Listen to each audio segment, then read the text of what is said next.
Master minds commerce చదవాలనుకునే 10th inter విద్యార్థుల తొలి ఎంపిక. చరణ్ గారు ఏమైనా ఇబ్బందిగా ఫీల్ అయినట్టు కానీ కంఫర్ట్గా లేని విధంగా, లేకపోతే టేక్స్ ఎక్కువ కావటం, లేకపోతే ఎక్కడ ఉంటుంది కదా ఒక చిన్నది. ఐ డోంట్ నో అంతకుముందు సినిమాల గురించి, కానీ గేమ్ చేంజర్ ఈ సినిమా రెండు చూశాను కదా. Rangasthalam was something I was really shocked regarding his performance, and it's not like I'm the judge, whole world spoke about it. ఆ తర్వాత ప్రతిసారి ఫ్రేమ్లో చూసినప్పుడు ఒక స్పెల్ బౌండ్ ఫీలింగ్తో నేను చూస్తున్నా తప్ప ఎవ్రీథింగ్ షాకింగ్. ఏ సీన్ మ్యాచ్ కాదు కదండి. ఈ సీన్ ఏంటి ఇలా చేశాడు, ఆ సీన్ ఏంటి అసలు క్యాజువల్గా ఇలా డీల్ చేశారు, అరే భలే వర్కౌట్ అయింది ఈ షాట్, ఈ ఎగ్జైట్మెంట్లు ఎక్కువ.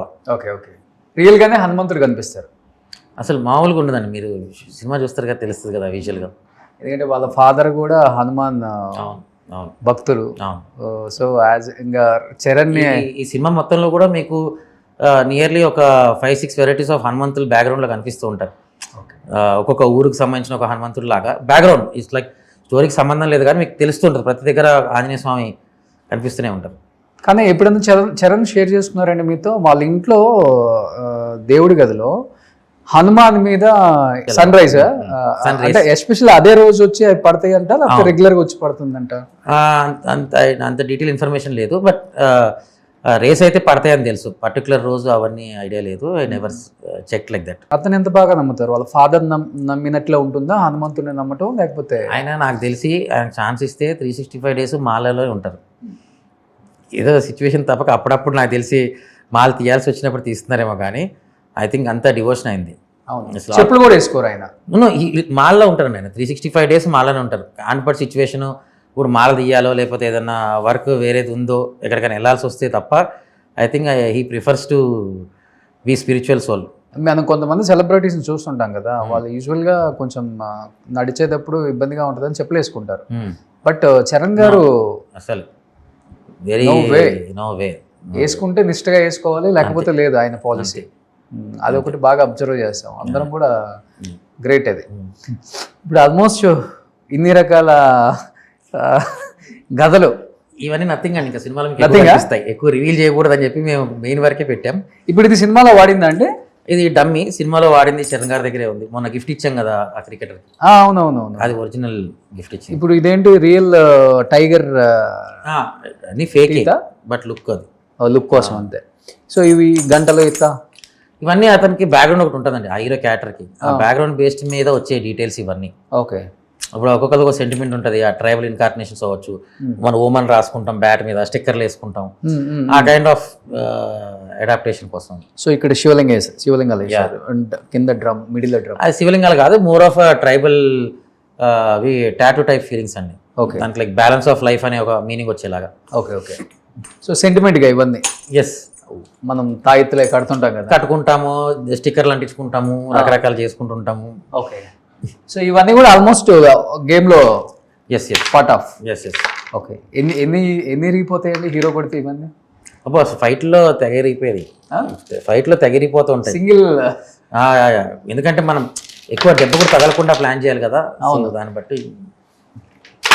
సో ఇవి కూడా అంతా రోజ్ వుడ్. ఎస్, కొన్ని ఫైబర్ ఉన్నాయి, కొన్ని వుడ్ ఉన్నాయి, మిక్స్ అండ్ మ్యాచ్. అంటే యూజబిలిటీ బట్టి.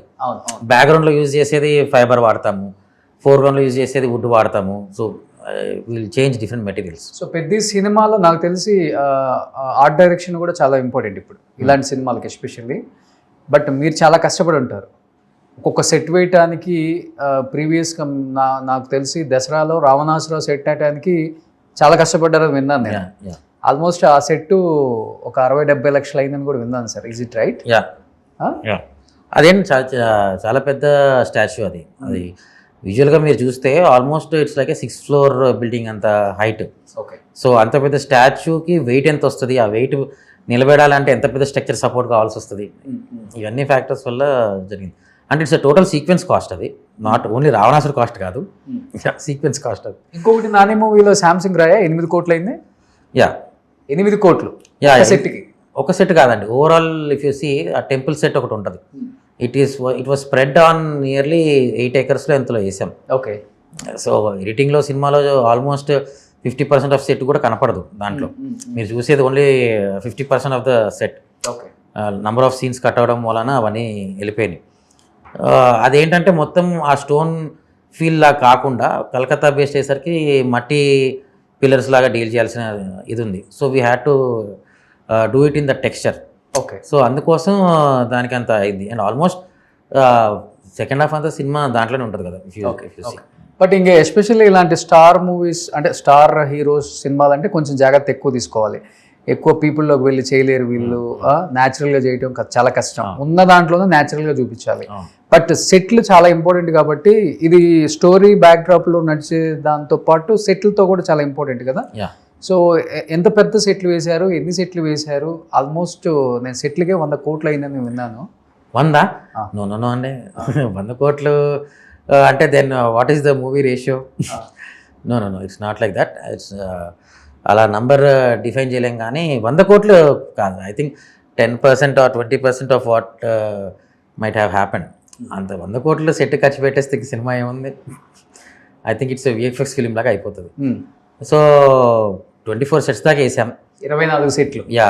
ఓకే. విజయనగరం సెట్ అనేది ఆల్మోస్ట్ విజయనగరం సెట్ కాదు, ఓన్లీ విజయనగరం స్ట్రీట్ వరకు I think we built somewhere around in 3 acres. Okay. ఆ తర్వాత మిగతావన్నీ ఇండివిజువల్ సెటప్స్లో కుస్తీశాల అవ్వచ్చు, మిగతా ఫ్యాక్టరీ ఉంది, ఇవన్నీ మ్యాక్సిమం ఐ టోల్డ్ కదా ఏదైనా ఎక్స్టీరియర్ లైవ్ లొకేషన్ ఫీల్ వచ్చేలాగే చేసాం. మనం సెట్ వేసుకుని మనకు కావాల్సినట్టు రియల్ టైం న్యాచురల్గా ఉండే ట్రీస్ అవన్నీ ఉండే దగ్గర వేసుకుని చేయడం జరిగింది. అది సెట్ అనే ఫీల్ రాకూడదు అనే దాంట్లో. అండ్ ఆ టైంలోకి అంత exterior feel was more good. అన్నీ ఒక ఫ్యాక్టరీ అనగానే రూమ్లోకి తీసుకొచ్చి ఇంటీరియర్ ఆ షాట్ల కంటే కూడా more of like open inside open కాన్సెప్ట్లో ఉండేలాగే సెట్లు ఉంటాయి. మీకు కుస్తీశాల చాలా న్యాచురల్గా ఉంటుంది, చాలా కొత్తగా ఉంటుంది. అంటే ఎట్ ద సేమ్ టైం కుస్తీ ఇవన్నీ కొన్ని సినిమాలు మనం చూస్తున్నాం. ఎక్కడో దగ్గర ఆ ఫీల్ క్యారీ అవ్వకూడదు అనే ఒక perspective. At the same time కుస్తీ అనేది ఎక్కువ శాతం మీరు చూస్తే నార్త్ సైడ్ ఎక్కువ జనరల్గా చూస్తే హనుమాన్ వ్యాయామశాల కానీ ఇవన్నీ. సో దాన్ని మనం ఒక తెలుగు దానికి ఎలా అడాప్ట్ చేయగలుగుతాం, ఒక తెలుగు రీజియన్లో ఎలా ఉండగలుగుతుంది అనే ఒక ఫ్యాక్టర్స్ ఇవన్నీ కన్సిడర్ చేసాం. సో ప్రతి సెట్కి ఒక ఎగ్జైట్మెంట్ ఉందండి. ఫస్ట్ ఫ్యాక్టరీ ఒకటి, ఆ తర్వాత మళ్ళీ మీకు కుస్తీశాల అవ్వచ్చు, ఇంకా వేరే అదర్ సెట్స్ ఏవైతే ఉన్నాయో అవన్నీ నేను నేమ్స్ చెప్పలేను కానీ మీకు you will be seeing it. ఒక 10 సెట్లు అయితే భారీ సెట్లు అయింటాయి. యా అంతే కదా. భారీ అంటే అవసరం మించి, అవసరం వరకే ఉంది కానీ అవసరం మించి ఏం లేదు. One of the biggest set is Vizianagaram స్ట్రీటే. మిగతావన్నీ క్యూములేటివ్ సెట్స్ అవి. బట్ చరణ్ గారు వచ్చారా, ఆయన డైలాగ్స్ చూసుకున్నారా, షార్ట్ చేశారా, వెళ్ళి క్యారవాన్లో కూర్చున్నారా, ఇలానే ఉంటారా? లేకపోతే ఇలాంటివి సెట్ ఎలా ఉంది, ఎలాంటివి యూజ్ చేస్తున్నారు, ఇలాంటివి పట్టించుకుంటారా? అన్నీ చూస్తారు, అన్నీ అడుగుతారు. దేంతో చేసాము, ఎలా చేసాము, ఎంత టైం పట్టింది, ఎందుకు చేసాము. Anything curious will ask. ఇదేంటి ఇలా డిఫరెంట్గా ఉంది, ఎందుకు చేశారు. ఇప్పుడు ఫోటో ఫ్రేమ్స్ కానీ అవన్నీ చాలా ఇంట్రెస్టింగ్ ఎలిమెంట్స్, చాలా డీటెయిలింగ్స్ చేసాం కుస్తీలో కూడా. సో అండర్ గ్రౌండ్ కుస్తీ లాంటివి చేసాము. సో అవన్నీ లైటింగ్ అడ్వాంటేజ్ లాగా ఉండేలాగా సెట్స్ అవన్నీ చేయడం జరిగింది. సో ప్రతి సెట్ ఆయన డెఫినెట్గా వచ్చి అడిగి తెలుసుకుంటారు, ఏది ఎందుకు వేసాము, ఇక్కడ స్పెషాలిటీ ఏంటి, ఎందుకు వేయడం జరిగింది, ఏదైనా కానీ చెక్